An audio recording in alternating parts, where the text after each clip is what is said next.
সরাসরি জাকাত শব্দ ব্যবহার করেছেন প্রায় ৫৬ বার। কতবার? আর নামাজের সঙ্গে আল্লাহ তাআলা ব্যবহার করেছেন ৮২ থেকেও বেশি। কত? ৮২ বার না, ৮২ থেকেও বেশি।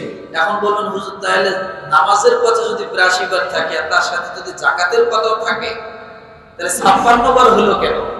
আমি বলেছি সরাসরি জাকাত শব্দটা। এখন নামাজের সাথে আরো একটা শব্দ আল্লাহ জড়িয়ে দিয়েছে, সাদাকা। কি বোঝেন? এই দান ক্ষেত্রে আমরা তিনটা জিনিস শব্দ পাই। কয়টা শব্দ? যাকাত, সাদাকা, আনফিকু। কি বলেন তো? বা ইউনফিকু। আল্লাযীনা ইউমিনুনা বিমা উনজিলা ইলাইকা ওয়া মা উনজিলা মিন ক্বাবলিক। এর আগে কি আছে? আল্লাযীনা ইউমিনুনা বিল গায়বি ওয়া ইউকিমুনাস সালাত ওয়া মিম্মা রাযাকনাহুম। কি আছে? এটা তো আপনারা পারেন। সেখানে কি আছে? ইউনফিকুন। ইউনফিকুন এটা একটা শব্দ দানের ক্ষেত্রে, সাদাকা এটা একটা শব্দ দানের ক্ষেত্রে, যাকাত এটা একটা শব্দ দানের ক্ষেত্রে। সর্বমোট মিলিয়ে আল্লাহ তাআলা যাকাত শব্দ ব্যবহার করেছেন ৫৬ বার কোরআনুল কারীমে। কতবার? এরপরে যাকাত শব্দ, সদকা শব্দ আল্লাহ ব্যবহার করেছেন ১৪৪ বার শুধু সাদাকা কোরআনে। কতবার? আর ইউনফিকুন শব্দ বা আনফিকু শব্দ আল্লাহ তাআলা কোরআনুল কারীমে ব্যবহার করেছেন ৪৬ বার। কতবার? তাহলে ৮২ থেকে আরো বেশি আছে কিনা? তাহলে ভুল বোঝার তো কোনো কারণ নেই। আছে?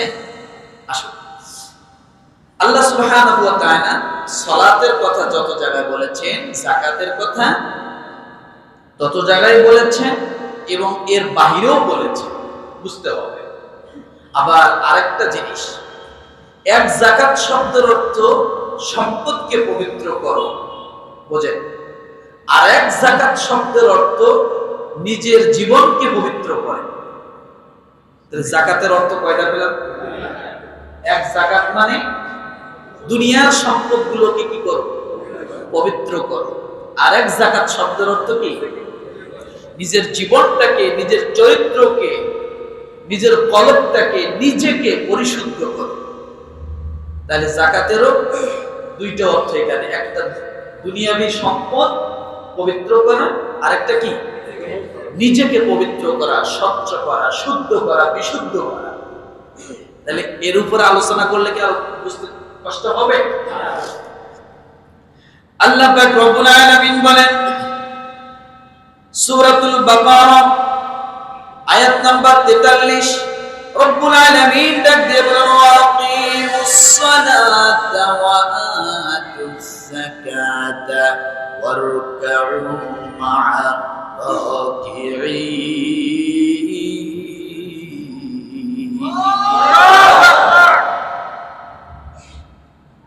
দেখেন, সালাত এবং যাকাত আল্লাহ দুইটা পাশাপাশি কেন করেছে? মানুষ শুধু দাওয়াত দেবে নামাজে, শুধু দাওয়াত দেবে ভালো কাজে, তার অর্থ ব্যবস্থা করবে না, তার ক্ষুধা নিবারণ করবে না। আল্লাহ এমন দাওয়াত আল্লাহ দেননি, আর এটা দাওয়াতের উসুলও না। বুঝতে হবে। আল্লাহ পাক রব্বুল আলামিন বলেন তোমরা সালাতকে কায়েম করো, দ্বিতীয় নম্বরে যাকাত আদায় করো। সালাত তখন কায়েম হবে যখন যাকাত আদায় হবে। যাকাত আদায় হবে না, সালাত কোনদিন প্রতিষ্ঠিত লাভ করবে না। যার কারণে এই টুপিওয়ালারা যত চিল্লাক না কেন, নামাজি লোক যত চিল্লাক না কেন, ভোটে জয়লাভ করতে পারে না। তার কারণ কিসের মারামারি হয়েছে? তার কারণ কি? আমরা অর্থ ব্যবস্থার দিক থেকে অনেক পিছিয়ে। কথা বোঝেন নাই মনে হয়? আমরা অর্থ ব্যবস্থার দিক থেকে কি অনেক পিছিয়ে, যার কারণে আমরা কোথাও যায় দাঁড়িয়ে স্থির থাকতে পারি না, যেখানে দাঁড়াই সেখানে লাঠি পিঠে খায়। দিচ্ছে কারা? ইহুদি নাসারা। এই টাকা আগে শোনেন কি বলতেছে। ইহুদি নাসারা যারা আছে তারা এত শক্তিশালী কেমনে? তারা জন্মের পর থেকে অর্থ ব্যবস্থার চিন্তাটা বেশি করে। এখন বলবেন হুজুর তাহলে তো এটা দুনিয়ামুখী হয়ে গেল, তা দুনিয়ামুখী হওয়াটা কি গুনাহ? কথা বলেন না কেন? তাহলে আল্লাহ তো দুনিয়ামুখীর কথাটা তো নামাজের পাশাপাশি বলেছেন। আপনার অর্থ না থাকলে তো আপনি যাকাত দিতে পারবেন না, এটা ফরজ বিধান। আল্লাহ তাআলা বড় বড় যে হুকুমগুলো সবগুলোর মধ্যে দেখেন আপনি খেয়াল করে বেশিরভাগ বিধানে অর্থের সাথে সম্পর্ক। হজ কিসের সাথে সম্পর্ক? কথা বলেন। কুরবানি কিসের সাথে সম্পর্ক? যাকাত কিসের সাথে সম্পর্ক? অর্থের সাথে সম্পর্ক। আর আপনি বলবেন আমি দুনিয়া চাই না, দুনিয়া চাই না। আপনি তো বইরে কি এমন মুসলমান আল্লাহ চান না। এই জন্য রব্বুল আলামিন নিজে দোয়া শিখিয়ে দিলেন, দুনিয়া চাও। কি চাও? রব্বানা আতিনা ফিদ দুনিয়া হাসানা ওয়া ফিল আখিরাতি হাসানা ওয়া কিনা আযাবান নার। আল্লাহ বলে দুনিয়া চাও, তারপরে আখিরাত চাও।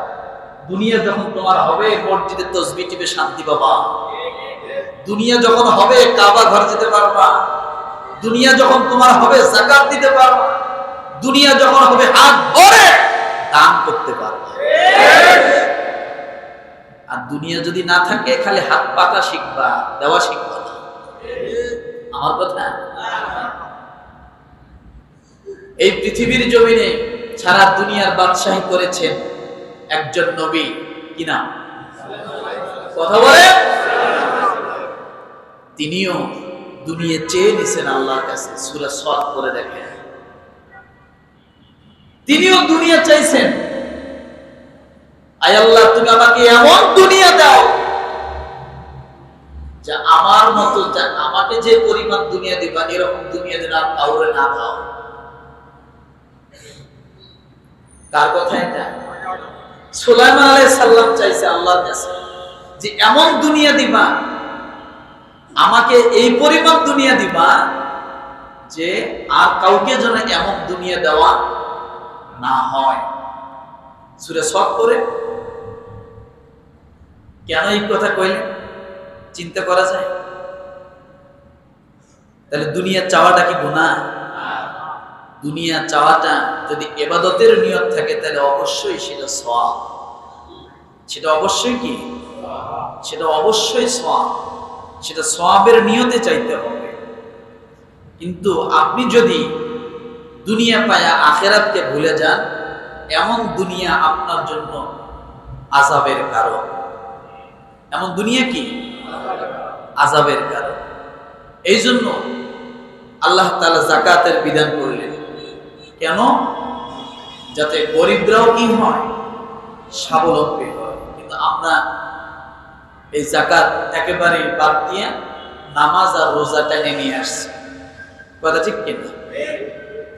আসুন, আল্লাহ পাক রব্বুল আলামিন বলেন এই যাকাতটা কি?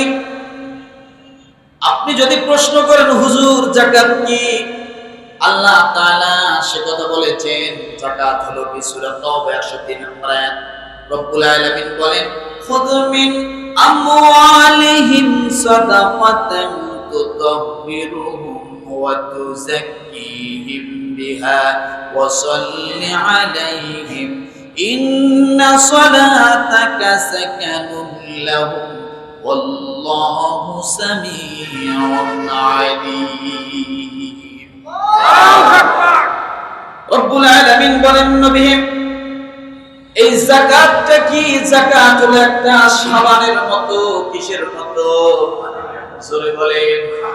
বোঝার জন্য নিয়ে আসলাম কথাটা। সাবানের মতো। আপনার শরীরে ময়লা লাগলে কি দিয়ে পরিষ্কার করেন? কথা বলেন। সাবান দিয়ে পরিষ্কার করেন।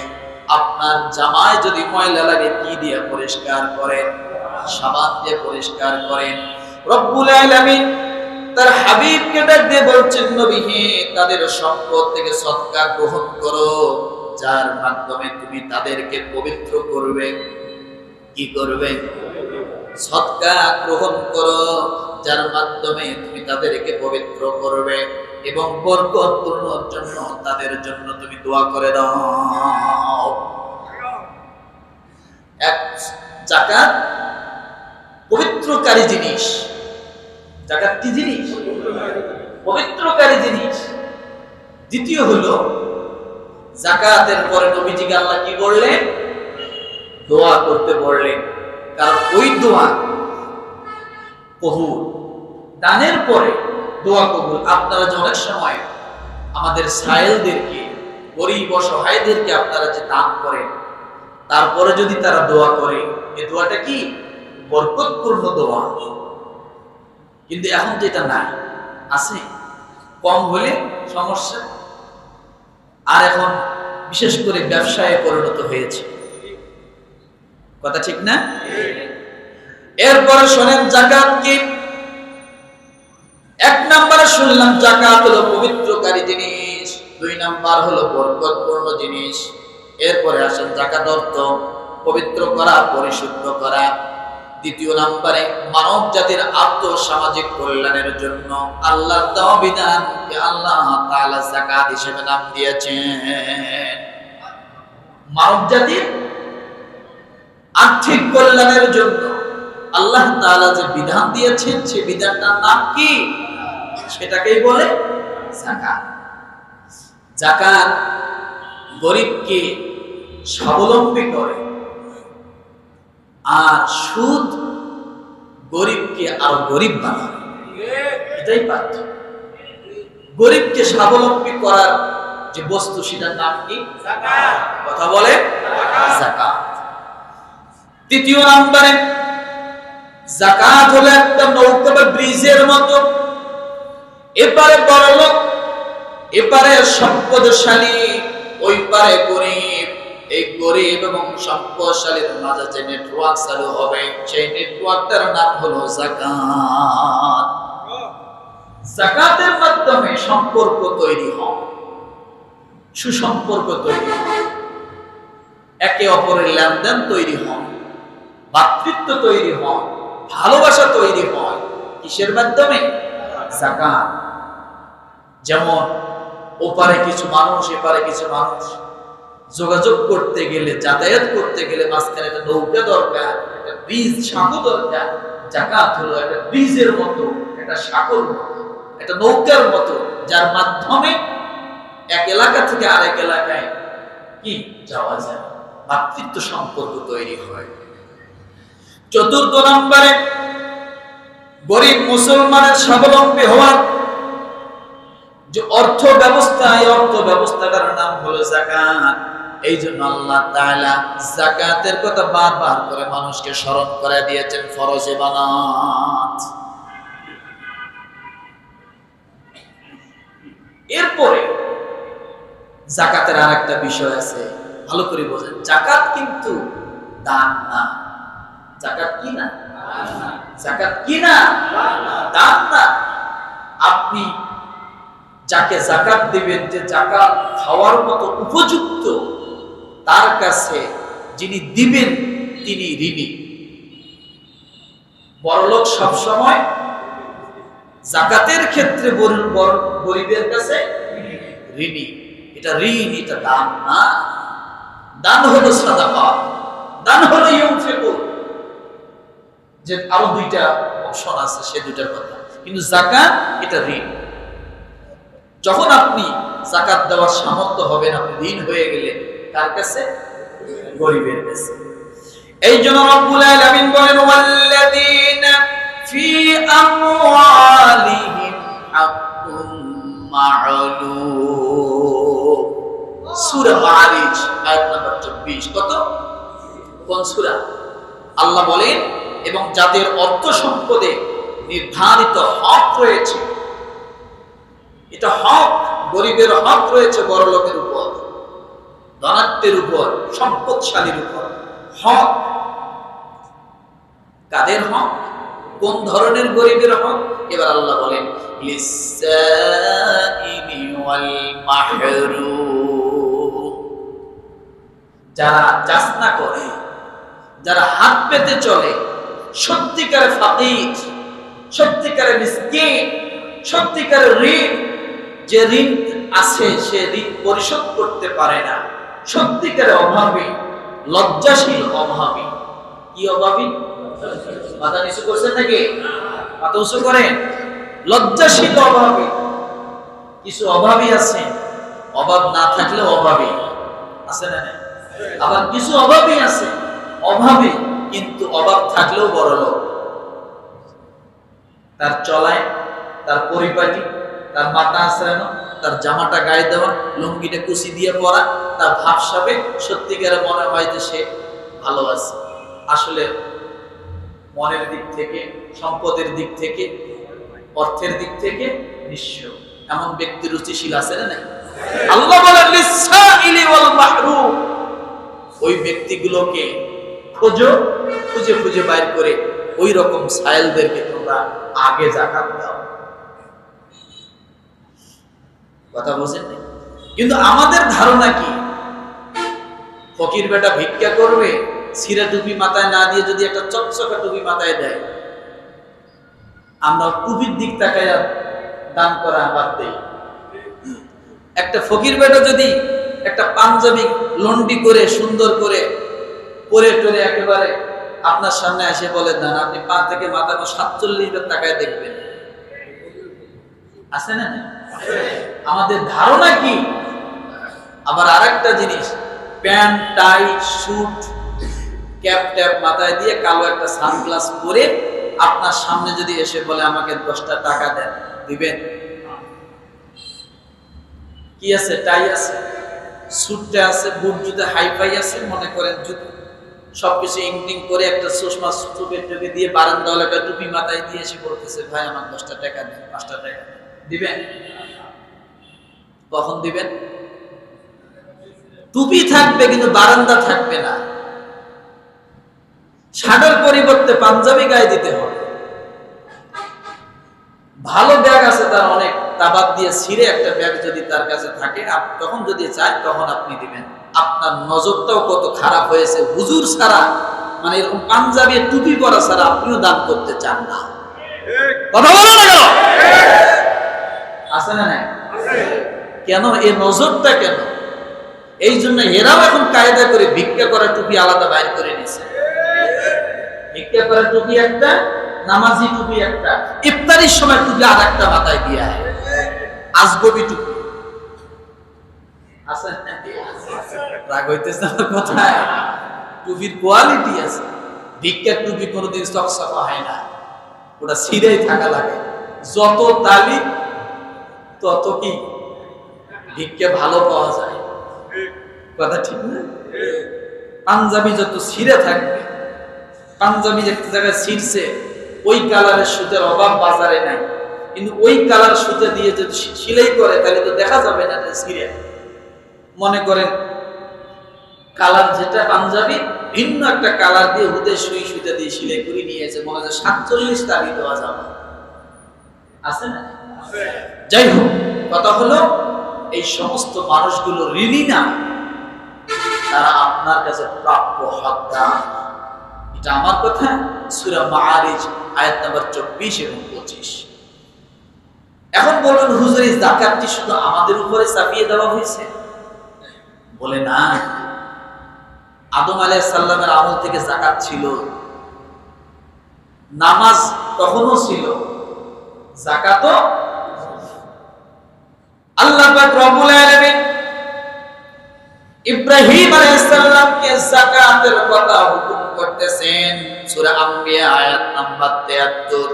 আল্লাহ বলেন ওয়াজআলনাহুম আইম্মাতান ইয়াহদুনা বিআমরিনা ওয়া আওহাইনা ইলাইহিম ফি'লাল খায়রাত ওয়া ইকামাস সালাতি ওয়া ইতাইজ যাকাতি ওয়া কানু লানা আবিদিন।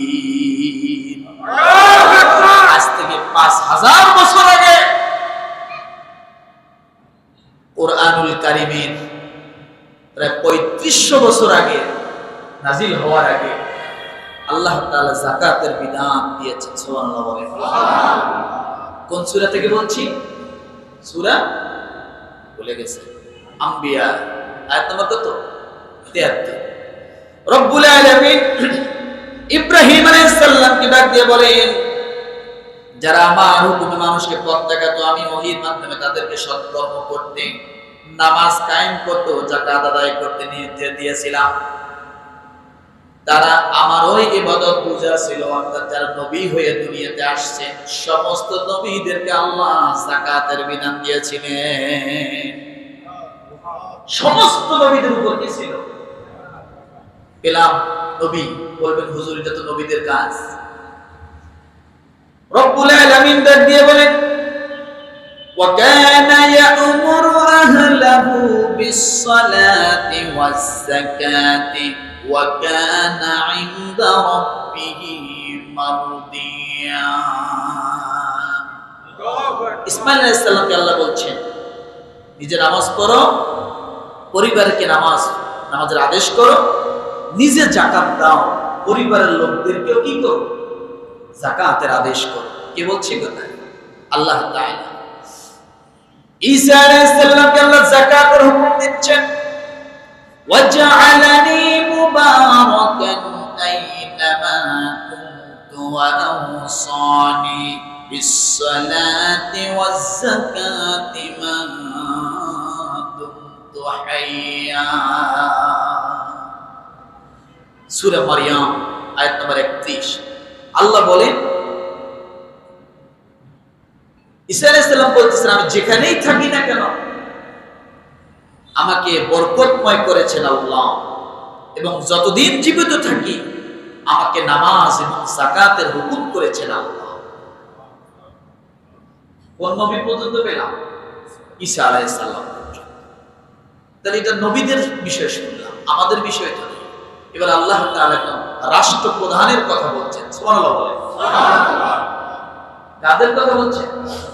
রাষ্ট্রপ্রধানকে আল্লাহ তাআলা যাকাতের বিধান কিভাবে দিতে বলছেন? আল্লাহ পাক রব্বুল আলামিন সূরা হজের 41 নম্বর আয়াতে আল্লাহ বলেন, আল্লাযীনা ইম্মাক্কান্নাহুম ফিল আরদ আকামুস সালাতা ওয়া আতাবুস যাকাতা ওয়া আমানু বিল মা'রুফি ওয়া নাহাউ আনিল মুনকার ওয়া লিল্লাহি আকিবাতুল উমুর। আল্লাহু আকবার। ইসলামী রাষ্ট্র যদি, শাসক যদি মুসলমান হন, আর যখন সে শাসন ক্ষমতা পাবে, তার প্রথম নম্বরে কাজ হবে চারটা। কয়টা? আল্লাযীনা ইম্মাক্কান্নাহুম ফিল আরদ, জমিনের মধ্যে যখন তারা শাসন ক্ষমতা পাবে, আকামুস সালাত ওয়া আতাবুস যাকাত, নামাজ বাধ্যতামূলক করবে, যাকাত বাধ্যতামূলক করবে, যার উপর যাকাত ফরজ হয়েছে তাদের জন্য। ইয়ামুরুনা বিল মা'রুফ, সমস্ত সৎ কাজের আদেশ করবে, ওয়া নাহাউ আনিল মুনকার, অসৎ কাজের ক্ষেত্রে অনেক কঠোর হবে, শিথিল থাকবে না, সমতার কথা তারা বলবে না। কথাটা বোঝেন? যে রাস্তায় যদি চাঁদা 20 টাকা দেয়, সেটা যদি সমতার মাধ্যমে হয় দেয়, সেটা নেওয়া যায়। এ ফতুয়া বাংলাদেশ থেকে দিলে হবে না, এ ফতুয়া আল্লাহর তরফ থেকে থাকা লাগবে। তাহলে ইসলামী শাসন ব্যবস্থা রাষ্ট্রনায়কের কাজ কয়টা হবে? নামাজ প্রতিষ্ঠা, যাকাত আদায় করেন, সৎ কাজের আদেশ করেন, অসৎ কাজ থেকে কি করবে? নিষেধ করবে।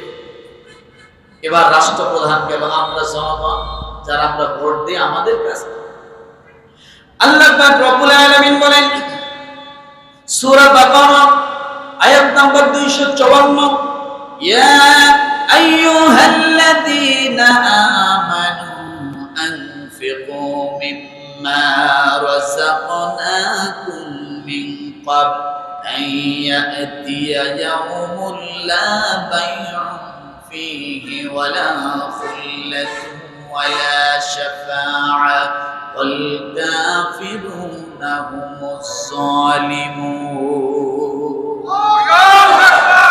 কোন সূরা ভুলে গেছেন?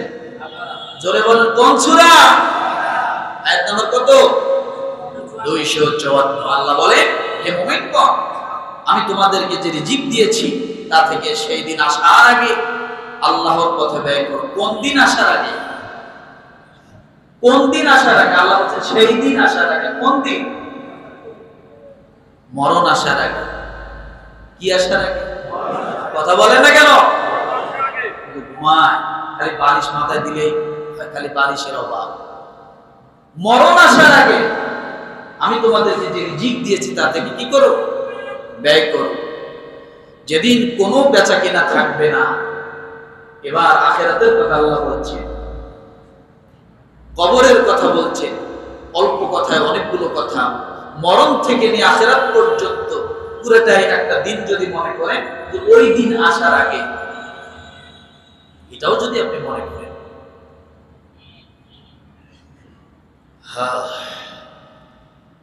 তাহলে এই যাকাত আমাদেরকে দিতে হবে কিনা? কথা বলেন। সবার জন্য? সবার জন্য না। এবার আসেন